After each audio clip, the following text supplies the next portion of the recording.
लड़कियों की शिक्षा के लिए राजस्थान सरकार के द्वारा कई योजनाएं चलाई जाती हैं। मेरा मानना यह है कि सरकार के द्वारा चलाई गई किसी भी योजना का अगर आप लाभ ले सकते हैं तो आपको उसका ज़रूर लाभ लेना चाहिए। 12वीं की कक्षा में अगर कोई भी लड़की है और उसके 65% ओनली कितने 65% अगर आए हैं तो सरकार उनको स्कूटी देने वाली है। अब मैं ओनली क्यों बोल रहा हूँ, क्योंकि 65% है वो इतने ज़्यादा नहीं होते, ठीक है। और सीबीएसई बोर्ड में अगर आपके 75% है तो भी राजस्थान सरकार है वो आपको स्कूटी देने वाली है। लड़कों को ये चाहे 80% आ जाए 85% आ जाए उनको स्कूटी नहीं देती है।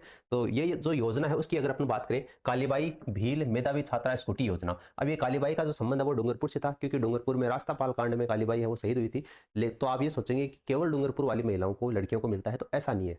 राजस्थान के सभी जिलों में देखो यहाँ पर योजना का लाभ राजस्थान की निवासी छात्राओं को मिलता है जिन्होंने 12वीं कक्षा उत्तीर्ण की हो, और चयन के लिए राजस्थान बोर्ड की छात्रा है उसको करीब 65% और सीबीएसई बोर्ड के लिए करीब 75% अंक वो लाना जरूरी है। और ना केवल अंक लाना जरूरी है, 12वीं कक्षा पास करने के बाद में कॉलेज में उनका रेगुलर एडमिशन है वो होना भी अनिवार्य है, तभी आपको इस योजना का लाभ मिल पाएगा। यानी कि आपको जो रेगुलर कॉलेज करनी है, प्राइवेट कॉलेज नहीं करनी है, ठीक है। देखो यहाँ पर 12वीं में अच्छे अंक लाने वाले, अच्छे अंक का तात्पर्य यहाँ पर 65% से है, ठीक है। कितनी छात्राओं को? 30,000 छात्राओं को मुफ्त स्कूटी राजस्थान सरकार देने वाली है। हालांकि आप सोचेंगे कि ये योजना अभी शुरू की गई है, तो अभी नहीं है, 2019 से ये योजना सुचारू रूप से संचालन है। राजस्थान सरकार की ओर से कालीबाई भील मेधावी छात्रा स्कूटी योजना बालिका शिक्षा को प्रोत्साहित करने के लिए शुरू की गई है। वर्ष 2019 में शुरू की गई इस योजना के तहत 12वीं कक्षा में अच्छे अंक लाने वाली 30,000 छात्राओं को मुफ्त स्कूटी दी जाती है ताकि वे आसानी से कॉलेज में आ जा सकें और पढ़ाई को जारी रख सके। डूंगरपुर की वीरांगना जो कालीबाई भील, जिसके बारे में मैंने आपको बताया था, तो ये आपका आवागमन को सुगम बनाने के लिए ये योजना शुरू की गई है।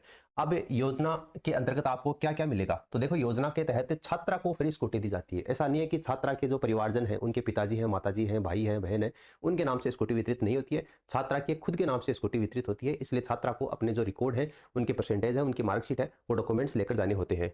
और देखिए, फ्री स्कूटी दी जाती है जिसका रजिस्ट्रेशन उसके यानी कि उस छात्रा के नाम से ही होता है। इसके साथ में 1 साल का आपको इंश्योरेंस भी दिया जाता है, और 5 साल का जो थर्ड पार्टी इंश्योरेंस होता है, थर्ड पार्टी और फर्स्ट पार्टी शायद आप सभी समझते होंगे, 5 साल का थर्ड पार्टी इंश्योरेंस भी दिया जाता है। आपको एक हेलमेट भी दिया जाता है, और एक बार आपका जो स्कूटी की टंकी है पेट्रोल से, वो भी फुल करके दी जाती है, ठीक है। स्कूटी मिलने के बाद में 5 साल तक आप इसको बेच नहीं सकते।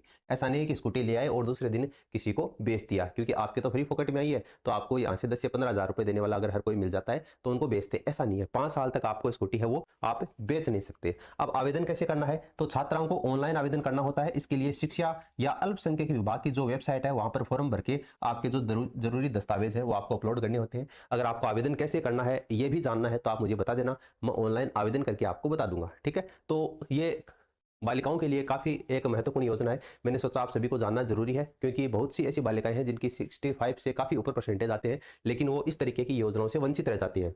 तो आपके भी जानकारी में, अगर राजस्थान बोर्ड से हो या सीबीएसई बोर्ड के हो, अगर फर्स्ट डिवीजन से ज़्यादा यानी 65% है, 60 से फर्स्ट डिवीजन आती है, तो ये आराम से आपको 65% से ज़्यादा के कैंडिडेट है वो मिल जाएंगे। तो वो सभी कैंडिडेट हैं, राजस्थान सरकार की ये योजना है, इसके तहत फ्री स्कूटी का लाभ वो ले सकते हैं। तो उन सभी के साथ में आप इस वीडियो को शेयर जरूर करें ताकि उनको भी इस न्यूज़ के बारे में पता चल सके और वो फ्री स्कूटी के लिए अप्लाई कर सके। बाकी अगर आपका और भी कोई सवाल है या सुझाव है तो आप नीचे कमेंट सेक्शन में कमेंट करके पूछ सकते हैं।